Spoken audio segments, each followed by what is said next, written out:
Hello friends, नमस्कार। स्वागत है आपका यूट्यूब चैनल पर एक अनदर वीडियो।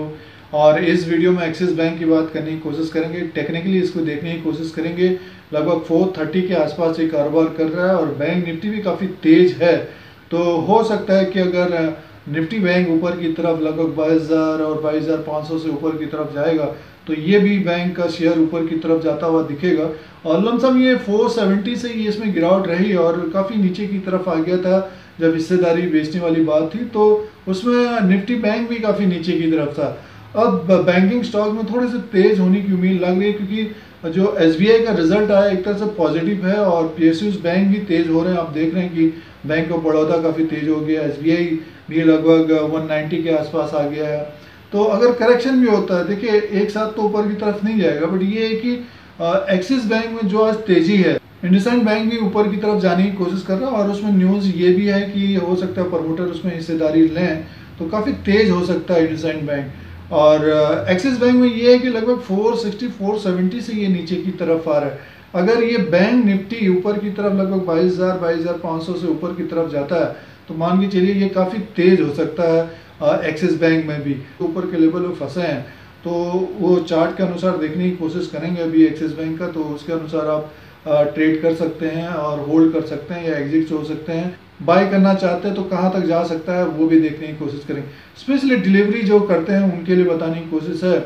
और अगर निफ्टी में गिरावट होती है, बैंक निफ्टी में गिरावट होती है, तो वो एक मौका होना चाहिए कुछ दिन के लिए। और हो सकता है फिर आप Q1 और Q2 का रिजल्ट एक साथ आएगा तब फिर एक कुछ ज़्यादा गिरावट हो सकती है। फिलहाल तो अभी ये जून और जुलाई इस तरह का रहेगा कि मार्केट एक तरह से नीचे से ऊपर की तरफ जाने की कोशिश करेगा और बहुत सारे लोग नीचे के लेवल पे लेने के लिए बैठे हुए हैं।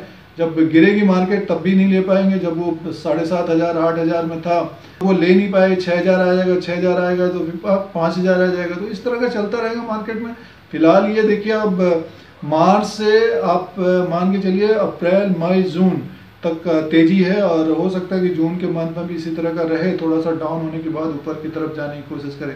तो टेक्निकली इस एक्सिस बैंक को देखने की कोशिश करते हैं कि अगर ये कौन सा लेवल है, तोड़ के ऊपर की तरफ जाएगा तो कहाँ तक जा सकता है और लोअर लेवल पे क्या सपोर्ट होना चाहिए। पिछली बार वीडियो बताने की कोशिश थी कि लगभग 370 के आसपास इसको सपोर्ट मिलना चाहिए था, बट वो करेक्शन हो गया और लगभग 330 340 तक आया था। वहाँ से अब फिर ऊपर की तरफ जाने की कोशिश कर रहा है।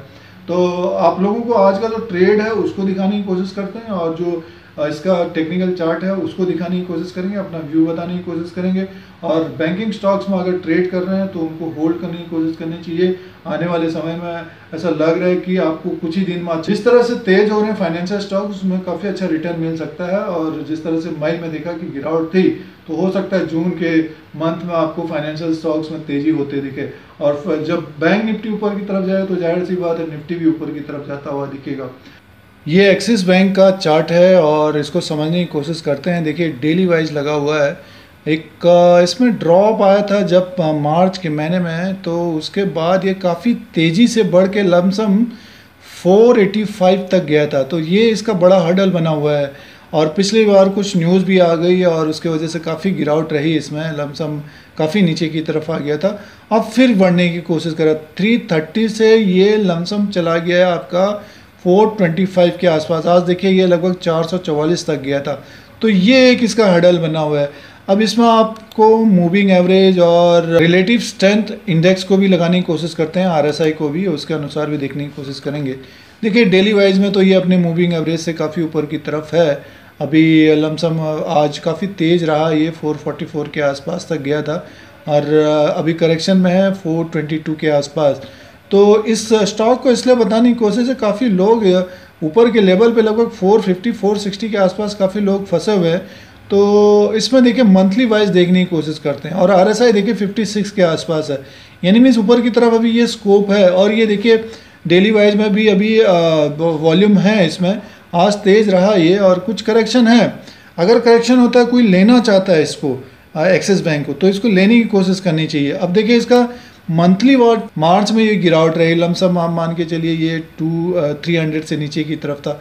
वहाँ से एक एक कैंडल इसने बनाया लगभग 486 और फिर इसमें ऊपर के लेवल से गिरावट हो रही थी मई के मंथ में, क्योंकि मई में आपने देखा होगा कि जो भी फाइनेंशियल स्टॉक्स थे वो सब नीचे की तरफ आ रहे थे, थोड़े से बढ़ रहे थे, फिर उसमें पिटाई हो रही थी। अब संभावना ये है जो जून का मंथ है तो हो सकता है आपको ये 486 तक जाने की कोशिश करे।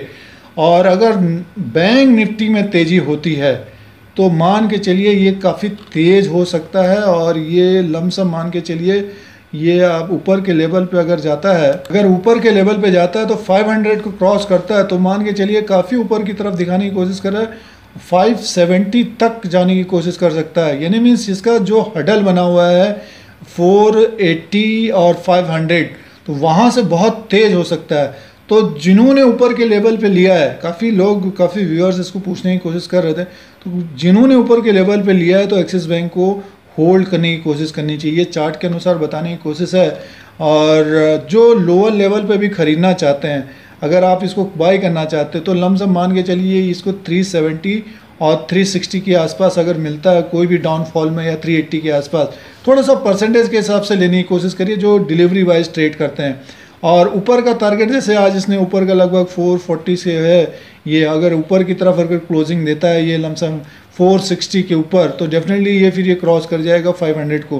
तो ध्यान रखिएगा इसमें बहुत बड़ी तेज़ी और एक जो आप चाल कह सकते हैं उसको, डेफिनेटली ये 500 को क्रॉस करने की डेफिनेटली ये आने वाले दिनों वो 500 क्रॉस करने की कोशिश करेगा।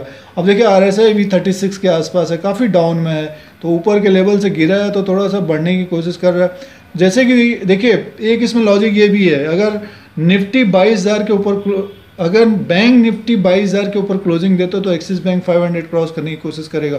देखिए अगर 22,000 बैंक निफ्टी को जाना है तो 3-4 बैंक बढ़ेंगे, HDFC bank, axis bank, ICICI bank और SBI और कोटक महिंद्रा बैंक, तो ये 3-4 बैंक बढ़ने की कोशिश करेंगे। उसके पीछे जो छोटे मझोले जो बैंक के शेयर हैं वो भी बढ़ने की कोशिश करेंगे। कारण ये है कि मई के महीने में इनकी पिटाई हो रही थी, ऊपर से इनको हैमर किया जा रहा था। अब जून के मंथ में इनको ख़रीदा जा रहा है, तो रिज़ल्ट भी मे बी Q1 का रिज़ल्ट नहीं आएगा और वो साथ में आएगा Q2 और Q1 का रिज़ल्ट आएगा। बहुत सारे लोग अभी जैसे कि वीडियो के माध्यम से आप लोगों को बताने की कोशिश थी, और कुछ अलर्ट व्यूअर्स हैं उनको आइडिया लग गया था कि अगर Q1 और Q2 का रिज़ल्ट एक साथ आएगा तो मिक्स टाइप का आएगा, तो मार्केट उसमें उससे पहले नहीं गिर सकती है। और अभी जो करेक्शन होगा तो वो एक बाय ऑन डिप्स के हिसाब से अच्छा खासा मौका होना चाहिए जून के मंथ में, फिर जुलाई का देखने की कोशिश करेंगे।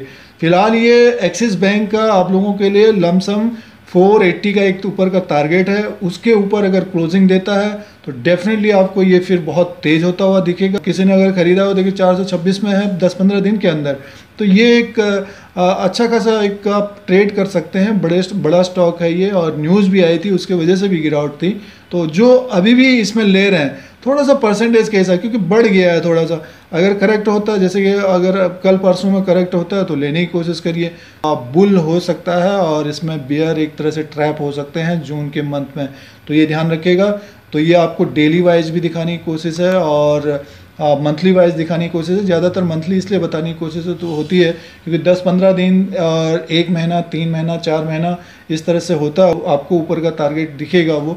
फिलहाल डेली वाइज में तो सारे मूविंग एवरेज ऊपर की तरफ ही कारोबार कर रहा है। अब ये इसका डेली वाइज में जो टारगेट होगा ऊपर का 480 का टारगेट होगा, 460 को क्रॉस करेगा तब ये 480 को जाने की कोशिश करेगा। 480 के ऊपर क्लोजिंग देता है तो 500 क्रॉस करेगा ये एक्सिस बैंक का एक व्यू था। और देखिए 8 जून 2020 को जो ट्रेड हो रहा है इसका लगभग 425 रुपये के आसपास कारोबार कर रहा है। ये LTV 425 के आसपास है और 480, और इसने जो हाई बनाया है 444 रुपये के आसपास बनाया है, लो बनाया है 414, कॉल है 440, यानी मीन्स 440 के आसपास हडल है इसका। और जैसे कि आपको अभी चार्ट के अनुसार भी बताने की कोशिश थी, लगभग 460 के आसपास अगर ये 440 के ऊपर आज क्लोजिंग देता है तो डेफिनेटली 460 और 480 की तरफ जाता हुआ दिख सकता है। और इसका प्राइस चल रहा है 21 रुपये के आसपास चल रहा है और पुट है 400। देखिए अभी आपको लोगों को, और ये 16 रुपीज़ का इसका पुट का रेट है और 25 जून 2020, यानी मीन्स लगभग 40 रुपीज़ का इसका अप डाउन है डेली का। तो इसका जो मोस्ट एक्टिव कॉल है 440 का है और मोस्ट एक्टिव पुट है 400 का। तो अभी 427 के आसपास कारोबार कर रहा है ये। तो जो अभी लेना भी चाह रहे हैं तो लमसम मान के चलिए 10% ऊपर की तरफ जाता हुआ देख सकता है। तो आपने 480 के ऊपर अगर क्लोजिंग दिया तो आप मान के चलिए 500 के आसपास या फिर 530 के आसपास, 570 के आसपास, तो इस तरह से ट्रेड कर सकते हैं। अपने अनुसार जब बढ़ता है तो अपने अनुसार आपको प्रॉफिट भी बुक करने की कोशिश करनी चाहिए, और लोअर लेवल पे आपको स्टॉप लॉस बताने की कोशिश करते हैं जो लोअर लेवल पे अगर स्टॉप लॉस लगाना चाहते हैं तो 400 का स्टॉप लॉस लगाने की कोशिश करिए, 2-4 रुपया ऊपर नीचे, तो इस तरह से भी कर सकते हैं। तो थोड़ा सा समय देना चाहते हैं तो डेफिनेटली एक्सिस बैंक को समय दीजिए, आपको अच्छा खासा ये 10-15% बढ़ने की कोशिश कर सकता है। जो ऊपर के लेवल में फंसे हुए हैं तो उनको भी एक मौका देगा, हो सकता है जून के मंथ में दे दें।